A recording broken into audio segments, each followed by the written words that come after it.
안녕하세요. 강동선 ABA 연구소 소장 강동선입니다.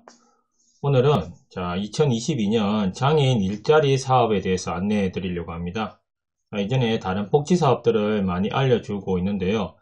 장애인 일자리 사업 또한 이거는 우리가 보통 고용의 개념으로 생각하는 경우가 많은데 그게 아니라 복지의 개념으로 이렇게 보셔야 됩니다. 그래서 우리가 복지적으로 장애인에게 어떠한 직업적인 경험을 해줄 수 있는지, 그리고 이런 일자리로 인해 가지고 직업 체험도 하지만은 당장 1년, 2년이 되는, 때로는 그 이상이 되는 기간에 내가 소득 활동을 할 수 있는 기회가 제공이 된다.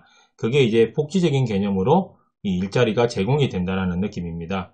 그래서 이게 다양하게 지금 현재 확대되어 가고 있거든요. 그래도 가장 기본적인 큰 틀이 있는데 이 부분을 한번 잘 활용하시면 좋을 것 같습니다. 작년 11월, 12월쯤에 공고가 나서 현재 장애인 일자리 사업을 하고 있는 우리 그 장애인분들이 많이 있을 거라고 알고 있습니다. 그런데 중간에 이 장애 일자리 사업은 중간에 중도 이제 퇴사하거나 중도에 이 사업을 그만두는 이제 장애인들이 많이 생기거든요. 그러면 추가로 고용해서 그런 기회를 가지기도 하고요. 오늘 이 강의를 한번 들어보시고 나서 고3이거나 안 그러면 시설에 있거나 부모님 같은 경우에 우리 자녀가 장애인인데 이런 일자리 사업에 한번 참여하고 싶다라고 했을 때 이번 내용을 바탕으로 해서 중간에 기회를 얻으시든지 아니면 11월, 12월에 그 기회를 놓치지 않았으면 합니다. 개인적으로는 이 일자리 사업이 새로운 고용으로 가기 위한 하나의 디딤돌 역할을 해주면 참 좋다라고 생각을 하거든요. 그래서 이 사업을 적극적으로 많이 활용하시면 좋을 것 같습니다. 자, 그러면 2022년 장애인 일자리 사업 안내 한번 들어가 보도록 하겠습니다. 자, 제가 오늘 알려주는 이 장애인 일자리 사업은요, 한국장애인개발원 홈페이지에 잘 나와 있습니다.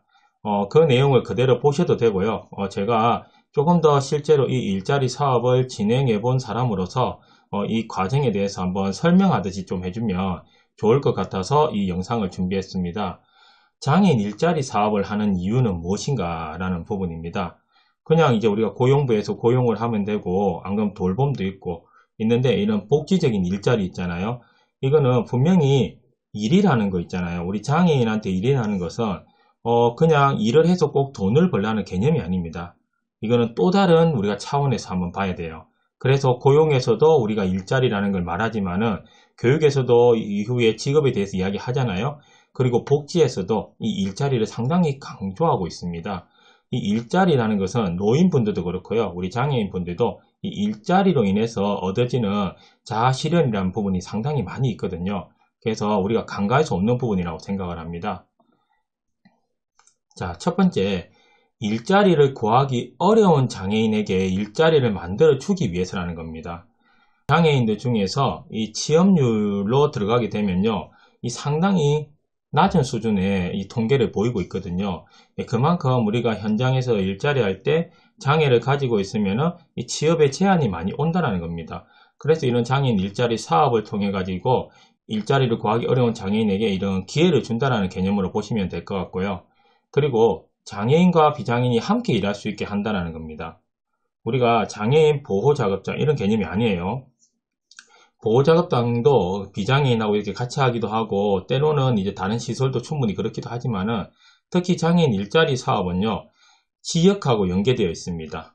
복지관에서 일하고 있는 우리 그 장애인분도 있지만은 읍면동 사무소, 그리고 이제 학교에 있는 도서관, 그리고 복지기관들 해서 여러 곳에 현장에서 파견되는 부분이 많기 때문에 함께 일할 수 있도록 하기 위해서 좋은 제도라는 거고요. 자, 그리고 새로운 일자리를 찾아서 많은 곳에서 일할 수 있게 하기 위해서라는 겁니다. 네, 자, 특화된 우리가 장애인 일자리 사업들이 있거든요. 발달장애인 요양보호사 사업, 시각장애인 안마 같은 부분이 있는데, 자, 이 부분을 복지 일자리로 넣어놨습니다. 자, 이런 것으로 해가지고 앞으로 또 다른 장애 영역, 그리고 기존에 개발되지 못했던 그런 부분들 바로 우리가 시행하기가 어렵습니다.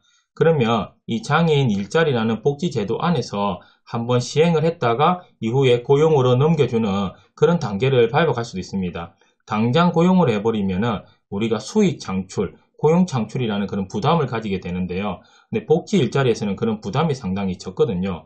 그러면 새로운 사업을 시범적으로 해볼 수 있는 좋은 그 절차가 되지 않을까라고 생각을 하고 있습니다. 그리고 제일 중요한 것은 장애인이 일을 한다는 거 있잖아요. 다른 사람과 어울리고 내 몫을 한다. 내 몫을 한다는 것은 그걸 너무 과하게 할 수도 없고요. 너무 가소하게 할 수도 없습니다. 적절하게 주어진 일자리라는 뜻이거든요. 그러면 더 좋은 삶을 살 수 있도록 하기 위해서라는 겁니다. 그게 금전적으로 들어와서 삶의 질이 향상되기도 하고요. 거기에서 상호작용이 일어나고 지역사회에 통합되고 그리고 거기서 뭔가 나의 많은 자존감 같은 걸 향상시킬 수 있는 계기도 될 수 있거든요. 그래서 장애 일자리 사업을 조금 더 넓은 의미에서 이렇게 이해하는 것이 중요하다고 생각합니다. 그러면 우리가 장애인 일자리 사업이 있을 때 그 종류가 있거든요. 기본적인 종류 나와 있습니다. 새로운 부분이 있을 때는 이 종류 중에서 우리가 좀 더 넓혀 나갈 수 있는 부분이 있다는 거고요. 첫 번째는 일반형 일자리라는 부분이 있어요. 이것도 예전하고 비교해서 지금 시간제하고 해서 더 늘어났습니다. 계속 이야기 드리도록 할게요. 그리고 복지 일자리가 있습니다. 예전에는 복지형 일자리라고 했거든요. 지금은 현재는 복지 일자리라는 말을 쓰고 있습니다. 그래서 특화형 일자리라는 부분이 있고 예전에는 시각장애인 특화형만 이렇게 있었는데요. 발달장애인 요양보호사가 이제 추가적으로 되어 가지고 현재는 두 가지 유형이 특화형으로 되어 있습니다. 앞으로 이 특화형은 다른 쪽으로 더 많이 발전시킬 수 있지 않을까라고 생각하고 있습니다. 그럼 일반형 일자리 한번 이야기해 보도록 할게요. 여기 보면은 이제 읍면동 사무소에서 이제 민원 안내 이렇게 하고 있습니다. 보통 현재 이렇게 읍면동 사무소에 많이 배치가 되어 있고요. 그리고 이제 추가적으로 한다고 하면은 뭐 복지관 이런 데서도 일반형으로 해서 종일제 하기도 합니다. 시청 안에서도 이렇게 있기도 해요. 그래서 이 일반형 일자리는 시청, 구청 있죠. 그리고 주민센터에서 그 공무원하고 이 방문하는 사람을 도와주는 일을 주로 하고 있습니다. 왜 일반형 다양하게 하면 되지? 그건 앞으로 계속 개발할 겁니다. 그리고 지역마다 조금 다양하게 하고도 있어요. 우선 여기 보고 갈게요. 장애인 복지관이나 보건소, 공공기관에서도 일할 수 있습니다. 라고 되어 있습니다. 현재는 일반형 일자리를 이렇게 어느 정도 영역은 정해놨습니다. 그래야 이게 일반형으로 할 수 있는 일의 수준이라는 거죠. 왜? 여기 보면 전일제하고 시간제라는 게 있어요. 전일제는 하루 8시간, 그냥 우리 기본 근로시간이라고 생각하시면 됩니다. 그리고 시간제는 딱 반이라고 생각하시면 돼요. 그래서 아까 제가 시간제 일자리에는 뭐가 있냐면은 우리 보통 이제 도서관에서 많이 하기도 하고요. 공공기관에서도 반만, 하루에 반나절만 일하고 가는 경우가 있습니다. 그래서 전일제로 가능한 자기 이제 직무라는 게 있거든요. 그 직무를 해줄 수 있는 곳이 어디에 있느냐, 그리고 직무를 현재 개발하고 있는 것이 어디까지 되어 있느냐에 따라서 이 전일제가 가능하다. 그리고 이 직무에 따라서 이 시간제가 가능하다는 것이 변별되게 되어 있습니다. 그래서 이 일반형 일자리에 큰 틀에서 우리가 갈 수 있는 곳은 정해져 있고요. 각 시 군구마다 상황이 다 다르잖아요. 배경이라는 것이. 그리고 일자리의 유형도 다 다를 수도 있고요. 거기에 따라서 해마다 이걸 평가하고 나서 새로운 일자리나 이걸 또 추가하기도 하거든요. 그래서 계속 우리가 이 범위는 넓혀 나가야 되는 것 같아요. 특화형하고 또 다르게 일반형도 전일제, 시간제. 예전에는 시간제가 없었습니다. 시간제라는 개념이 들어온 지가 한 4, 5년밖에 되지 않았거든요. 그러면 예전에는 전일제 아니면 시간제라는 개념을 할 수가 없었어요. 복지 일자리로만 갔습니다. 근데 이 시간제가 들어오면서 복지 일자리보다는 조금 더 내 능력을 발휘할 수 있는 곳이 생긴다는 겁니다. 이런 것이 계속 우리가 진행하면서 개발하게 된다고 해야 될까요? 발견하게 되는 것일 수도 있죠. 그런 식으로 나아간다는 그런 개념인 것 같습니다. 복지 일자리입니다. 참여형이 있고 연계형이 있습니다. 기본적으로 이렇게 참여하는 부분이 있고요. 여기에서는 이게 도서로 나와 있는데 지금은 시간제 일자리에서 이걸 많이 하고 있고요. 참여형에서도 하기도 합니다. 딱 우리가 큰 틀에서 정해 놓았지만은 그게 100% 변별되는 건 아니에요. 그게 필요한 일을 한다는 겁니다. 연계형은 우리가 특수교육복지 연계형에서 학교에서 실무원으로 이렇게 해볼 수 있는 부분으로 복지 일자리 신청을 받기도 합니다. 그래서 복지부하고 교육부하고 이렇게 서로 협약을 해가지고 특수학교나 학급이나 이런 곳에서 지금은 그 특수교육 보조원 정도로 하고 있지만은 더 확장해가지고 이렇게 할 수 있다라고 생각이 되거든요. 그래서 이것도 아마 앞으로도 계속 개발되지 않을까라는 생각을 하고 있습니다. 그래서 학교, 도서관, 우체국, 장애인 복지관 등 여러 곳에서 일할 수 있습니다. 일주일에 14시간입니다. 한 달에 56시간을 일한다는 겁니다. 그래서 우리가 일반형하고 복지 일자리 볼 때는 조금은 일반형이 우리가 근로의 8시간이나 안 그러면 하루에 4시간을 견딜 수 있는 정도의 능력이라고 해야 될까요? 그러한 훈련이 잘 된 우리가 장애인이 참여할 수 있겠죠. 근데 아직 덜 훈련되고 이번에 체험을 통해 가지고 다음에 일반형이나 시간제를 가더라도 지금은 일자리에 대한 경험의 폭을 한번 넓혀 보겠다라고 하면은 복지 일자리를 시작으로 해서 넓혀 나갈 수도 있다라는 겁니다. 자, 그런 부분으로 이제 생각하시면 좋을 것 같아요. 특화형 일자리가 있습니다. 지금 여기는 발달장애인 요양보호사 같은 경우인데요. 자, 발달장애인 요양보호사 보조 일자리입니다. 요양보호사의 보조를 해준다는 뜻이에요. 자, 그래서 어르신들, 요양원하고 저도 이제 이 부분에 대해서 많이 이제 우리 그 발달장애인을 가지고 있는 이제 우리 성인들을 취업을 시켜봤거든요. 생각보다 너무 잘하더라고요. 그리고 잘 맞아요. 어르신들도 잘해주기도 하고요. 그래서 저는 이게 조금 더 확대되면 좋을 것 같은데 현재 많이 확 늘지 않고 있다. 오히려 축소되거나 정체되어 있는 것 같아서 많이 아쉬움을 표하고 있습니다. 앞으로 이 발달장애인 요양보호사 보조 일자리가 특화형이 아니라 뭐 시간제나 다른 쪽으로도 이렇게 연계를 해서 그 숫자를 좀 많이 늘리면 어떨까라고 생각을 하거든요. 그리고 시각장애인 안마사 파견 사업이 있습니다. 자, 눈이 보이지 않는 시각장애인이 자, 어르신들에게 전문적으로 안마를 해드린다는 겁니다. 원래 이제 안마사라는 것은 자, 시각장애인의 특화된 자격증이고 자, 시각장애인이 있는 경우에 그렇게 안마사를 운영할 수 있다는 기본 이제 법적인 규정이 있습니다. 근데 이제 특화형 일자리에서 이런 파견해서 할 수 있는 어르신에게 자, 그래서 이 두 가지를 보면은 요양원하고 이렇게 연계해서 하는 부분으로 이제 생각하시면 좋을 것 같아요. 앞으로는 잘 보시면 그러면 어느 쪽으로 연계가 또 가능한지 할 수 있겠죠. 저는 개인적으로는 이제 뭐 어린이집 같은 경우에서도 뭐 충분히 활용이 가능하다 생각하고요. 공공기관하고 몇 가지 생각되는 부분이 있지만은 그 부분이 앞으로 이 특화형 일자리를 좀 많이 가면 좋을 것 같습니다. 하루 5시간이에요. 시간제보다는 시간이 조금 더 길죠. 이후에 이 시간에 대해서는 제가 표로 해놓은 부분이 있기 때문에 그걸 보고 이야기해 드리도록 하겠습니다. 장애인 일자리에 참여할 수 있는 사람은 누구인가 라는 거예요. 장애인 복지 카드만 있으면 다 참여할 수 있는가? 꼭 그건 아니라는 겁니다. 그런 제한적인 부분이 있고 하기 때문에 자, 이 부분을 잘 체크하셔 가지고 내가 신청 자격이 되는지 안 되는지를 확인할 필요가 있을 것 같습니다. 자, 현재 일을 하고 있지 않아야 돼요. 다른 데 일을 하고 있으면 안 된다는 겁니다. 취업을 하고 있는 상태에서 나 복지 일자리도 하겠다. 그거 안 된다는 겁니다. 제한적인 요소가 있어요. 시간적인 요소. 자, 회사, 카페, 식당 등 사업을 하고 있지 않는 사람입니다. 직원으로서 이렇게 들어가도 안 되지만은 내가 사업체를 하는 자영업자이거나 안 그러면 중소기업 사장이 될 수도 있겠죠. 그래서 이런 사업을 하고 있는 사람도 되지 않는다는 겁니다. 그래서 다른 일을 하고 있는 사람은 안 된다고 보면 될 것 같아요. 자, 장애인 일자리에 참여한 적이 없거나 1년 참여한 사람은 이렇게 참여할 수 있습니다. 왜?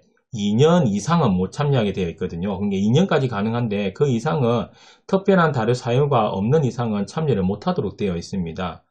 그리고 장애인 일자리 사업에 한해서 그런 거예요. 다른 일자리 하고 있는데 나 이제 장애인 일자리 할 거야. 전에 다른 데서 1년 일했잖아. 그걸 적용하지는 않습니다. 장애인 일자리 사업을 참여하는데 2년 정도, 2년 이상입니다. 2년 이상을 참여한 사람은 이렇게 참여할 수 없고요. 그렇지 않은 경우에는 참여가 가능하다라는 부분이에요.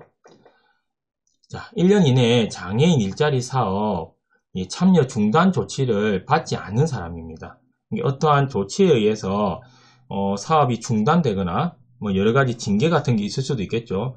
그럴 경우에 이제 다시는 참여할 수 없다라는 부분이고 이 외에는 다 된다는 뜻입니다. 장기 요양보험에서 등급을 받지 않는 사람입니다. 우리가 이 일자리 사업 복지 사업이라 했거든요. 제가 복지 일자리입니다. 그래서 다른 복지 혜택하고도 중복이 되지는 원래 않는다는 거예요. 오히려 다른 고용하고요 시간만 잘 연계된다면요 교육하고는 이렇게 연계가 가능합니다. 근데 복지하고는 연계가 되면 안 되고 장기 요양보험 같은 경우에 등급을 받으면은 자, 일자리에 대한 지원이 아니라 장기 요양보험에 대한 지원이 들어간다는 거예요. 자, 여기 있죠. 장기 요양보험이 그럼 뭐냐? 몸이 불편한 65세 이상의 노인입니다. 장애인도 65세 되면은 그대로 우리가 활동 보조나 뭐 다른 쪽으로도 할 수 있고요. 장기 요양보험으로 넘어갈 수도 있습니다. 이거는 활동 보조인 지원 제도를 다음에 설명할 때 제가 좀 알려드리도록 할게요. 자, 65세 미만이나 노인성 질환을 가진 사람들을 요양시설에서 돌봐드리거나 집으로 찾아가는 서비스입니다.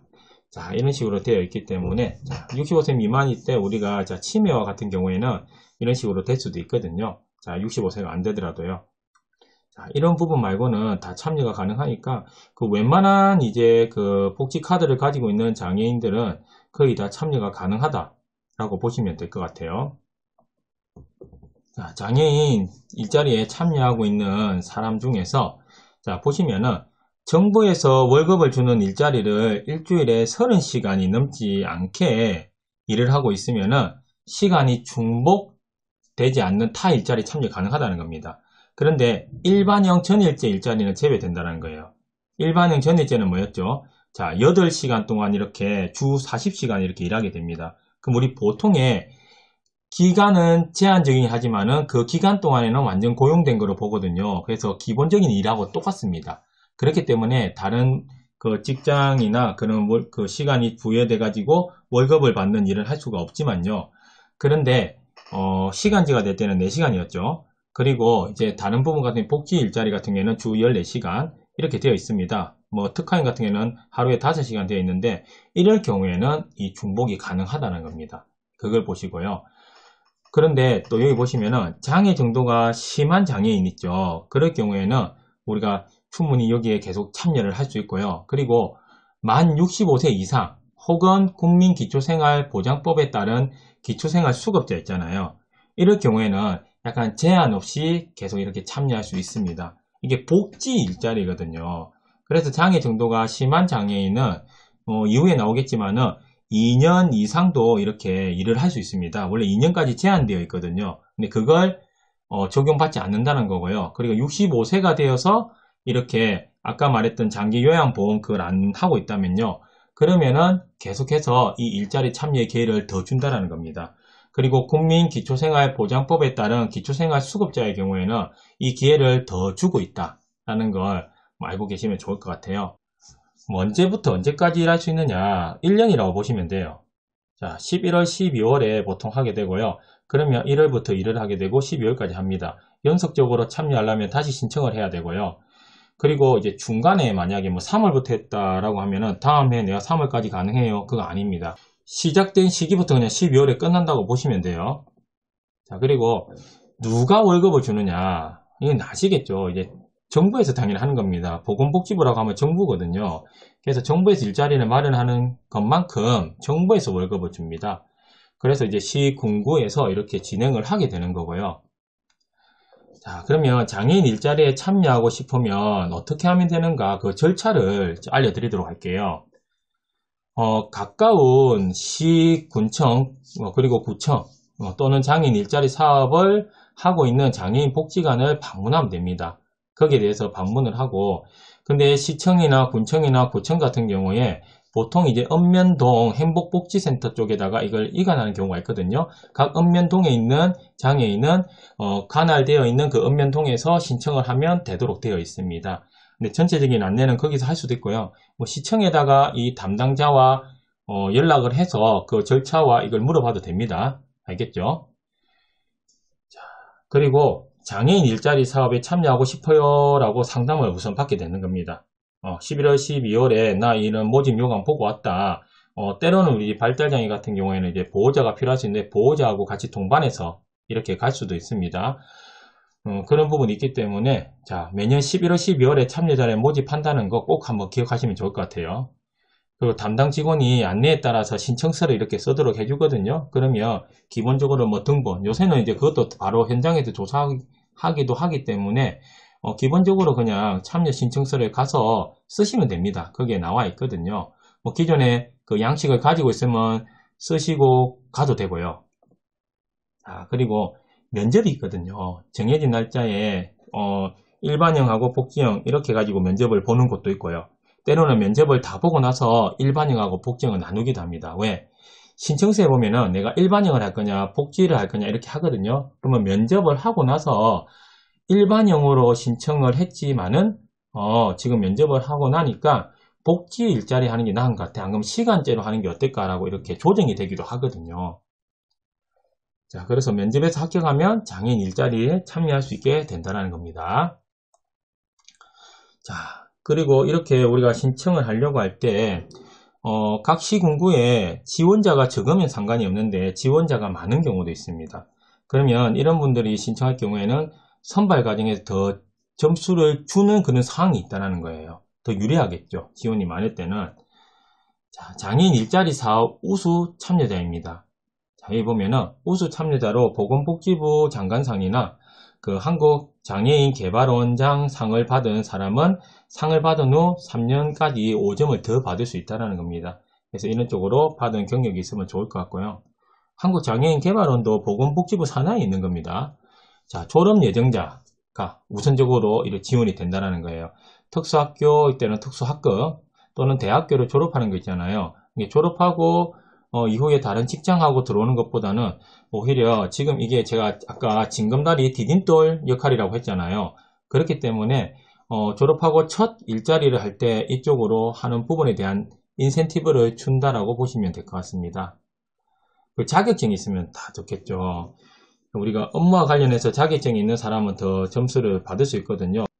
특화형 우리 일자리 같은 경우에 발달장애인 요양보호사하고 시각장애인 안마사 있잖아요. 그런 자격증을 가지고 있으면 더 점수를 받을 수 있다는 겁니다.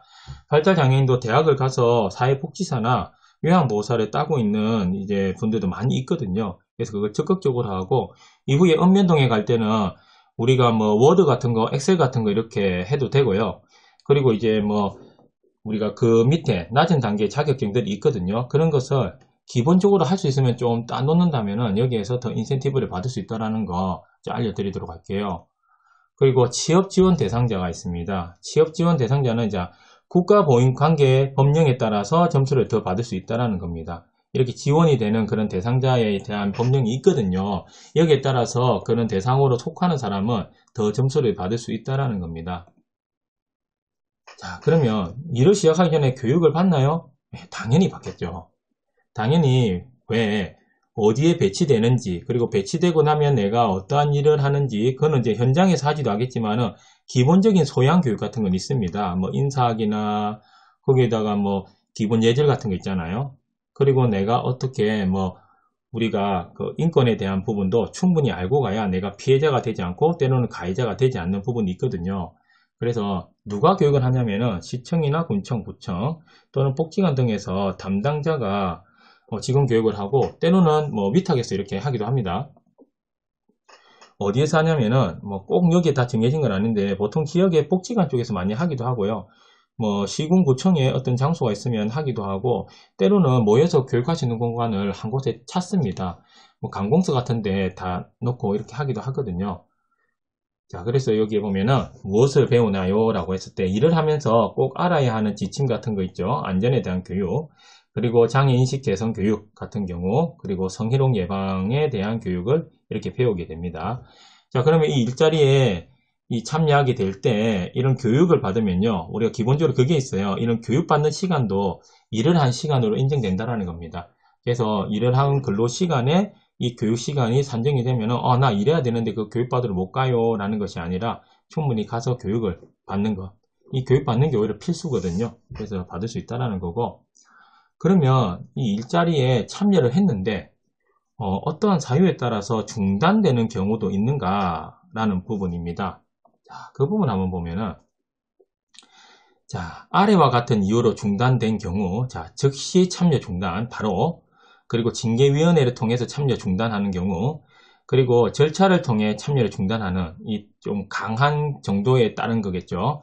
자, 1년간 장애인 일자리 사업에 참여할 수 없습니다. 자, 근데 자, 징계위원회를 통해서 중단 사항 중에서 부정수급과 관련된 게 있거든요. 장애 취업했다 해가지고 이제 그런 부분을 한 경우도 있고, 그리고 일을 하지 않았는데 그게 이제 돈을 받게 된다 이런 경우에는 5년간 참여를 제한하게 됩니다. 그리고 참여 제한 예외 대상이라는 것이 있는데요. 장애인 등록이 취소되는 경우 있겠죠. 중간에. 그러면 참여 제한을 두지 않습니다. 그건 뭐냐? 등록이 취소되면 그 해에 내가 일자리로 계약했던 부분은 취소가 되더라도 일자리 사업을 할 수 있다라고 보시면 될 것 같아요. 자, 즉시 참여 중단되는 경우를 한번 볼게요. 장애인 등록이 취소된 경우, 자, 중단 시점으로부터 1년간 사업 참여 제한을 적용하지 않는다는 겁니다. 자, 그러니까 우리가 보통 일자리 사업은 1년간 참여하게 되잖아요. 그래서 이 1년간은 중간에 취소되더라도 제한을 두지 않는다는 거고요. 그 이후에는 당연히 안 되겠죠. 이 지원이 이제 장애인이라는 이 복지 카드가 있는 사람들에 대한 일단 복지는 복지 카드가 있어야 이런 지원이 되거든요. 그러니까 당연히 참여가 되지 않겠죠. 그리고 정부에서 월급을 주는 다른 일자리 사업에 중복으로 참여한 경우가 있습니다. 자, 일반형 일자리, 이거 아까 이야기한 겁니다. 그 외에 다른 사업 있잖아요. 일반형 말고. 자, 전일제. 일반형 중에서도 전일제하고 시간제가 있는데 전일제가 그렇습니다. 30시간 미만의 일자리로 근무 시간이 중복되지 않는 타 재정 지원 일자리 사업. 중복 참여 가능합니다. 타 재정 지원이에요. 장기 요양 등급 판정을 받은 경우 즉시 중단되겠죠. 반복 참여 가능 대상이 아님에도 불구하고 장애인 일자리 사업에 연속으로 참여한 경우가 있습니다. 자, 반복 참여라는 것은 우리가 보통 이제 1년 지나고 다음에 이렇게 참여하게 되잖아요. 그러면은 2년까지는 가능합니다. 최대 가능한데 그 이상은 더 이제 안 된다는 거거든요. 단 여기에서도 장애 정도가 심한 장애인, 그리고 나이가 만 65세 이상인 자, 그리고 기초생활 수급자는 2년을 초과해가지고 참여가 가능하다는 겁니다. 자, 그래서 이 부분 같은 경우에는 우리가 최대 2년으로 제한되어 있는 부분을 하지 않는다는 거고요. 그런데 이런 경우가 또 있더라고요. 지역에 일자리 사업에 참여하려는 사람이 적은 경우에는 있잖아요. 10명을 모집해야 되는데 이런 거 하다 보니까 신청자가 너무 적어서 8명 됐다라고 하면은 그럴 때는 밑에 있는 단일화는 조건이 없더라도요, 더 추가적으로 이렇게 일자리 사업을 할 수 있는 기회를 주긴 하더라고요. 자, 그런 부분은 또 지역마다 다르니까 그래도 기본적으로는 이 규정에 따라간다는 거고요. 그리고 참여자 정보, 자, 이 부분이 사실과 다를 경우에는 분명히 안 되겠죠. 그러면 징계위원회를 통해 가지고 참여가 중단된다. 앞에는 어찌 보면은 이제 우리가 절차, 규칙에 따라서 안 되는 거고요. 법적으로 안 된다는 거예요. 근데 이거는 뭔가 우리가 의견을 들어보고 뭐 이런 거 상황을 파악해 봐야 되겠다는 부분이 있을 때는 징계위원회가 되겠죠. 그 일을 하면서 다른 사람과 싸워서 때리거나 성적으로 폭력을 가하는 경우에는 중단이 된다는 겁니다. 그리고 일하는 장소하고 일자리 사업에 큰 피해를 주거나 손해를 끼친 경우가 있겠죠.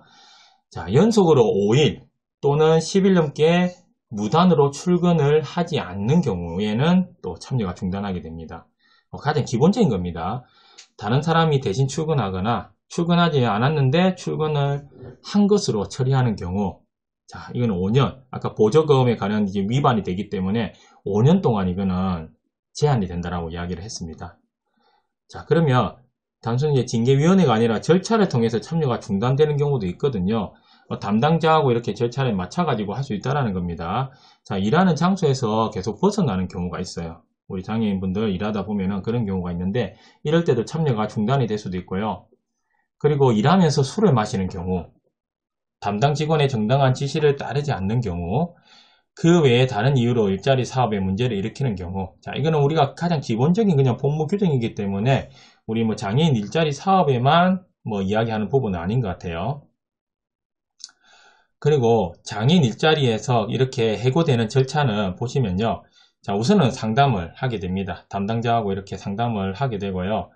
자, 그리고 나서 경고를 이렇게 하게 되죠. 상담 후에도 계속 이런 사항이 반복되고 하면은 자, 이런 경고장을 한번 하고 나서요.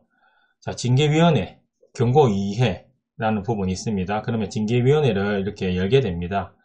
그러면 이제 참여가 중단되거든요. 그래서 통보 30일 이후에는 참여가 중단되게 되어 있습니다. 이런 사항이 없으면 좋겠죠. 근데 어찌 보면은 이런 징계에 의해서 되는 경우도 있고요. 뭐 자진해서 또 안 오는 경우, 이런 경우도 좀 있습니다.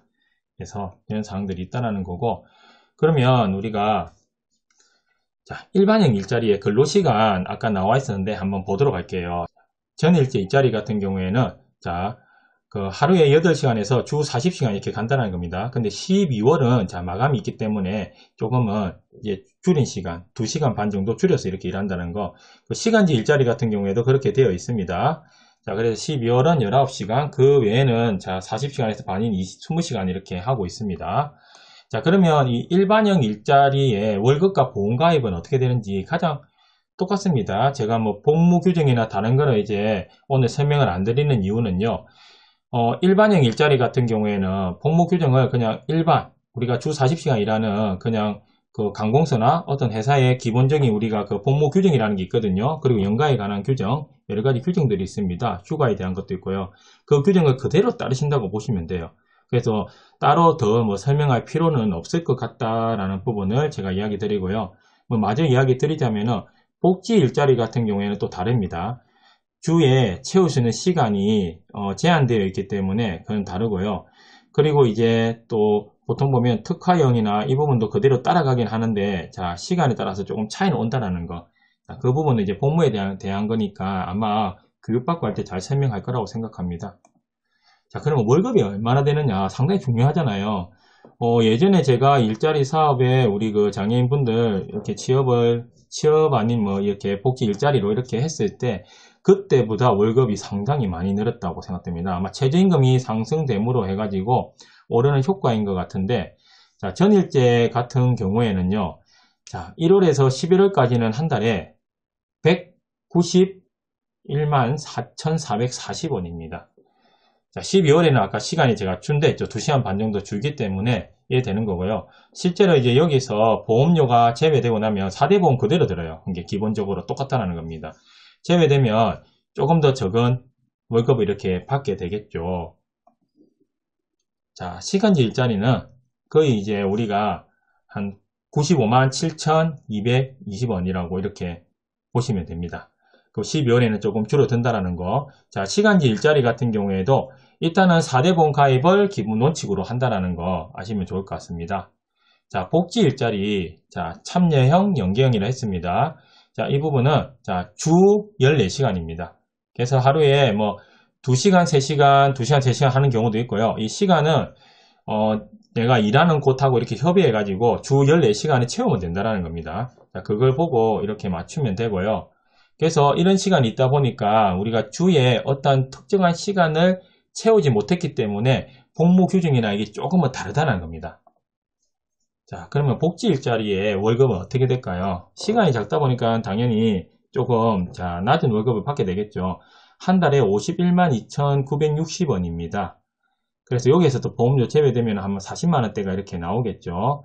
그래서 이제 금액이 작을 때는 우리가 2대 보험 이렇게 가입하게 됩니다. 그래서 고용하고 산재 이렇게 가입하게 되고요. 특화형 일자리 같은 경우에는 자, 그 하루에 5시간이라고 했습니다. 그래서 주에 보면은 25시간. 자, 이거 같은 경우에도 12월에는 1시간 30분이 이렇게 줄어들게 되는 경우가 있는데요. 자, 그러면 특화형 일자리의 월급과 보험가입은 어떻게 되어 있느냐. 자, 1월에서 11월, 이것도 12월에 제가 줄어든다고 이야기했고요. 자, 119만 9,960원입니다. 이 부분도 금액이 많이 올랐습니다. 제가 예전에 볼 때보다 많이 오르는 개념인데 여기에서도 자, 보험료는 다 책정이 됩니다. 그리고 4대 보험 및 그리고 전문인 배상 책임 보험에 가입하게 됩니다. 자, 이거 한번 설명해 드릴게요. 시각장애인 안마사 파견 같은 경우에도 동일합니다. 자, 119만 9,960원으로 되어 있고요. 4대 보험 및 전문인 배상 책임 보험에 가입한다는 겁니다. 그러면 전문인 배상 책임 보험이 뭐냐? 다른 사람을 다치게 하거나 재물에 손해를 끼쳤을 때 손해를 배상하는 보험입니다. 이게 아무래도 발달장애인 요양보호사하면 노인분들 그리고 안마를 하다 보면 노인분들하고 이렇게 같이 실제적으로 이렇게 다른 사람을 실수로 인해서든 아무튼 또는 다른 요인에 의해서든 이렇게 손해를 끼치거나 할 수가 있잖아요. 그럴 경우에 이 배상을 해준다는 겁니다. 자, 오늘은 장애인 일자리 사업 2022년에 대해서 한번 알아봤습니다. 예전에 제가 2015년에 한번 이 자료를 만든 적이 있는데요. 그때보다 더 여건적으로 더 좋아지고 그리고 그때 없었던 시간제나 또 다른 부분들이 더 생기는 것 같아요. 그래서 앞으로도 이 부분은 더 발전할 수 있지 않을까 생각하고 있습니다. 자, 오늘 제 영상을 봐주셔서 감사하고요. 구독, 좋아요 부탁드리겠습니다. 감사합니다.